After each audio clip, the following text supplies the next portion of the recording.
ناظرین آداب، میں ہوں عاطف عمران۔ مولانا آزاد نیشنل اردو یونیورسٹی کے اس تعلیمی خبرنامے میں آپ کا استقبال ہے۔ آئیے نظر ڈالتے ہیں آج کی سرخیوں پر۔ سائنسی تحقیق ہمدردی، مساوات اور عالمی شراکت کی بنیاد پر ہونی چاہیے، وزیر تعلیم کا بیان۔ IISc بنگلورو کے طلبہ کی عالمی فزکس مقابلے میں شاندار کامیابی، اور Uttar Pradesh post graduate teacher بھرتی امتحان ایک بار پھر ملتوی۔ اور اب خبروں کی تفصیل۔ مرکزی وزیر تعلیم دھرمیندر پردھان نے IIT حیدرآباد میں گلوبل ینگ سائنٹسٹ کانفرنس اور گلوبل ینگ اکیڈمی کی سالانہ جنرل میٹنگ کی صدارت کی۔ تقریب میں IIT حیدرآباد کے ڈائریکٹر پروفیسر BS مورتی، انڈین نیشنل سائنس اکیڈمی کے صدر پروفیسر اشوتوش شرما اور بورڈ آف گورنرز کے چیئرمین BVR موہن ریڈی سمیت کئی معزز شخصیات نے شرکت کی۔ وزیر تعلیم نے اپنے خطاب میں کہا کہ بھارت ایک زمین، ایک خاندان، ایک مستقبل محض نعرہ نہیں بلکہ ایک طرز زندگی ہے۔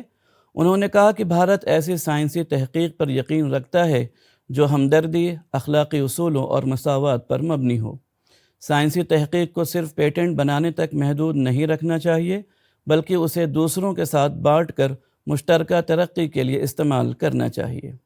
انہوں نے امید ظاہر کی ہے کہ یہ کانفرنس نوجوان سائنسدانوں کے لیے ایک ایسا پلیٹ فارم فراہم کرے گی جہاں وہ علم کو دوسروں کی خدمت کے لیے استعمال کریں گے اور اشتراکی جذبے سے ترقی یافتہ بھارت کے خواب کو حقیقت میں بدلیں گے۔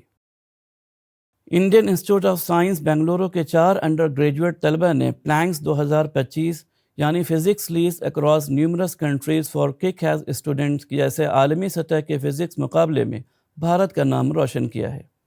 یہ مقابلہ دنیا بھر کے 29 ممالک کے 200 شرکاء کے درمیان ہوا، جس میں IISc بنگلورو کی ٹیم نے 6ٹھی پوزیشن حاصل کی۔ یہ بھارت کی اس ایونٹ میں اب تک کی سب سے بہترین کارکردگی ہے، جس سے ملک کی سائنسی تعلیم اور ٹیلنٹ کی عالمی سطح پر شناخت میں اضافہ ہوا ہے۔ ڈی نارملائزیشن گروپ نامی اس ٹیم میں سمر نرولا، ریتا برتا گھوش، سسمت رائے اور اوک داس شامل ہیں۔ UGC نیٹ جون 2025 کے امتحان کا شیڈول جاری کر دیا گیا ہے۔ نیشنل ٹیسٹنگ ایجنسی نے اعلان کیا کہ یہ امتحان 25 جون سے 29 جون کے درمیان منعقد کیا جائے گا۔ امتحان کمپیوٹر بیسڈ ہوگا۔ امیدواروں کے لیے سٹی انفارمیشن سلپ امتحان سے تقریباً 10 دن قبل جاری کی جائے گی، جبکہ ایڈمٹ کارڈ امتحان سے 3 دن پہلے دستیاب ہوں گے۔ امتحان کا مضمون وار شیڈول NTA کی سرکاری ویب سائٹ پر ملاحظہ کر سکتے ہیں۔ Telangana board of intermediate education نے واضح کیا ہے کہ جن اداروں نے وقت پر ایفیلیشن تجدید نہیں کرائی ہے انہیں نئے داخلوں کی اجازت نہیں دی جائے گی۔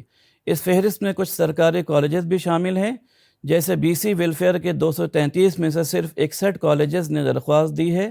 سوشل ویلفیئر، مائنورٹی اور ٹرائبل ویلفیئر کالجز کی جانب سے بھی بہت کم تعداد میں درخواستیں داخل کی گئی ہیں۔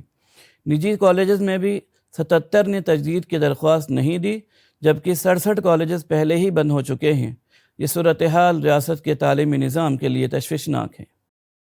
Uttar Pradesh secondary education services selection board نے پوسٹ گریجویٹ ٹیچر بھرتی کے تحریری امتحان کو تیسری مرتبہ ملتوی کرنے کا اعلان کیا ہے۔ یہ امتحان پہلے 18 اور 19 جون 2025 کو منعقد ہونا تھا۔ بورڈ کی جانب سے جاری کردہ اعلامیے کے مطابق اب امکان ہے کہ یہ امتحان اگست 2025 کے آخری ہفتے میں منعقد کیا جائے۔ تاہم نئی تاریخوں کا باضابطہ اعلان جلد ہی بورڈ کی سرکاری ویب سائٹ پر کیا جائے گا۔ تلنگانہ حکومت نے پرائیویٹ اسکولوں کے بڑھتے اثرات کے خلاف طلبہ کو سرکاری اسکولوں میں واپس لانے کے لیے 6 سے 19 جون تک ایک جارحانہ مہم بدی باٹا شروع کی ہے۔